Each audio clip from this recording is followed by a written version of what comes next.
Enjoying the festivities, and before we continue, I actually have a short speech, to say the least, and it is primarily addressed to the man of the hour and the woman of the hour, Nicholas Mulick and Rebecca Stoller-Mulick. All right, here goes. You ready? You sat? You're comfortable? Yeah. All right, here goes. Guys, I think Nick has a crush on Becky. When I first met Nick, I didn't see the man I'm witnessing today.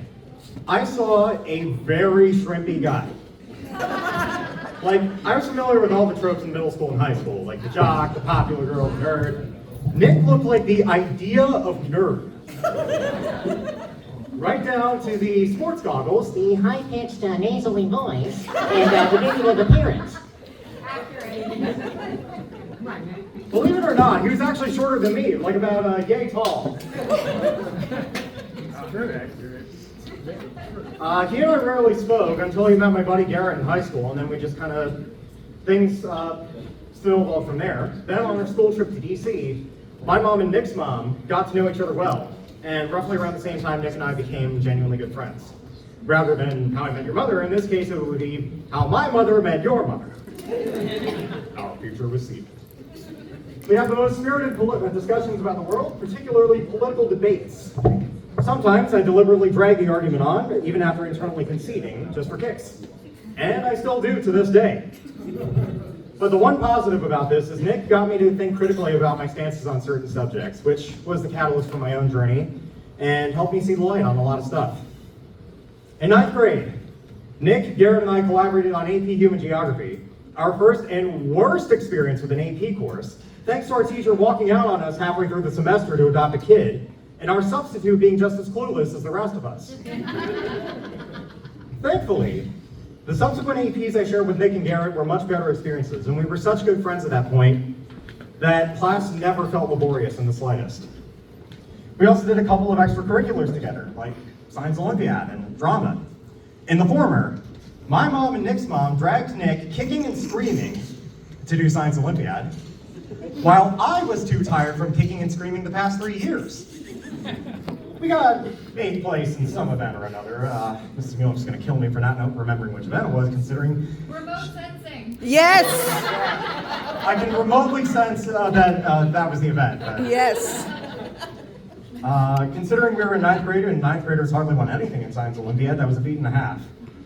In the latter, I would act while Nick would do tech. Someday, I will drag Nick kicking and screaming onto the stage, and he's gonna act his heart out. Shakespeare in the Park. We do everything friends are supposed to do. Hell, staying at Nick's place actually was my first sleepover. And we playfully tease one another, just do everything and everything friends are supposed to do. Most importantly, we shared so many incredible experiences with one another. From zoos and aquariums, to museums, to event movies, to even Broadway shows. I'm incredibly, incredibly grateful I got to take Nick, Garrett, and my other buddy Ruckman to see the original cast in Beetlejuice and the original cast in Peter Pan Goes Wrong. Movie-wise, we've seen The Rise of Skywalker, for better or worse. Avengers Endgame, which, fun fact, I watched Endgame while I haven't watched Infinity War, a good chunk of the MCU. Grab your pitchforks and torches here. Absolute sin. Deadpool and Wolverine and Thunderbolts in theaters together.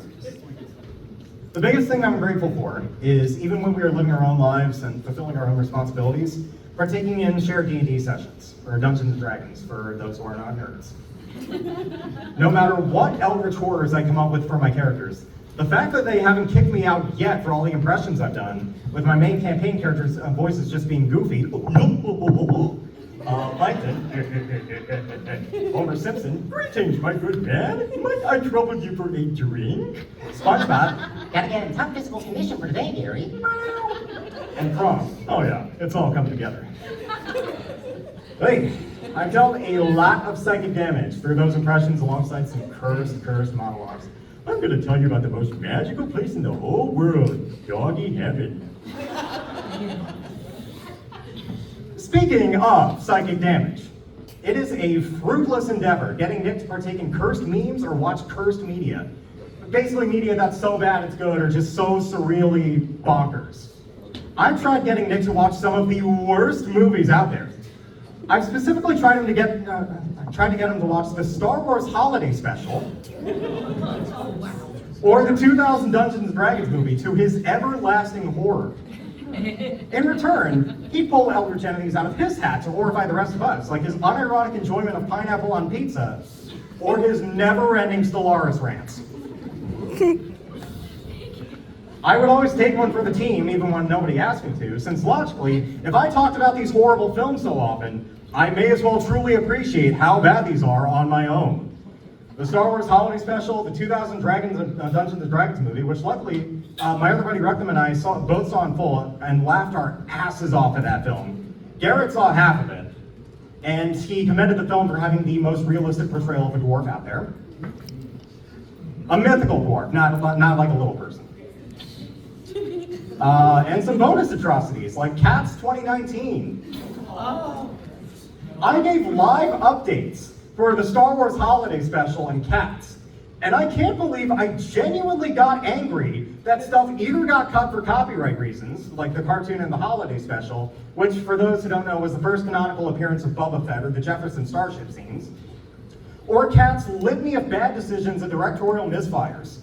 What do you expect from a director who makes the orchestra play for 7 hours straight for Les Miserables, or a man who rushed the animation process, demanding full renderings for unfinished scenes in the process and berating his animators all the while? Tangent over. Although Nick, quite understandably, ignores all the cursed media I said everyone's made, and I mean all the cursed media, he and the others do genuinely show up when it truly counts. Nick, Rectum, and Garrett were there for me when I opened up about my mental health, always being supportive and willing to listen whenever I looked back and beat myself up for all the rough decisions I made during the pandemic. Nick's family has become like a second family to me. When we've shared recipes, cooked for one another, and spent time together in the most meaningful ways. We always reach out to one another and maintain our amazing connection. And no matter the unpredictable factors that show up, the one thing that is predictable is Nick being one of the most analytical, insightful, and empathetic people I've had the fortune and privilege to call not just one of my best friends, but also a brother. Aww. I've known Becky for a lot less time than Nick, and I was genuinely surprised to hear that Nick was the first in our friend group to get in a relationship, or let alone, the first to get engaged.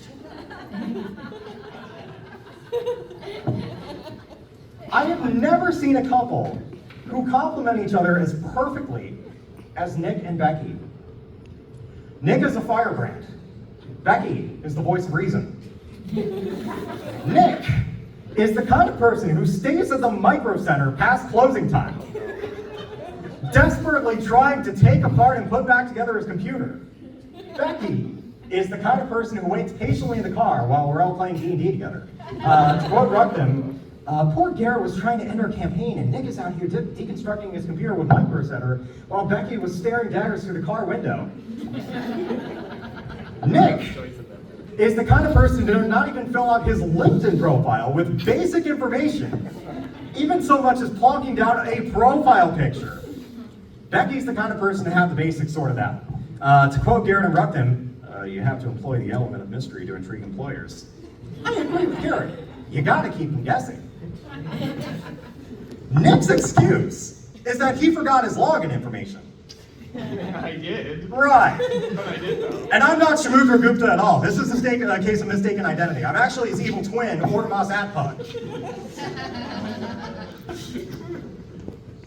Ironically, Nick and Becky are opposites when it comes to Dungeons and Dragons. Nick is very much by the book. Becky is the definition of chaotic good, always adopting like these random creatures that we come across, and just kind of running with that.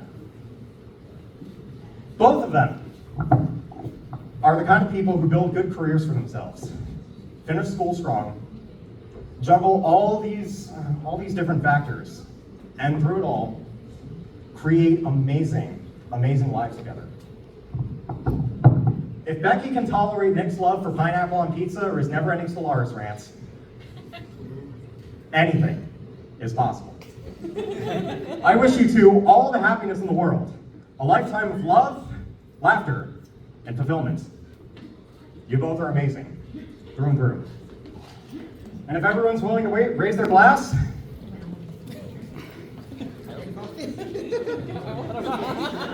To Beck and Nikki. Sorry, Beck and Nikki. Even though there's no alcohol. All right, for real this time. To Nick and Becky.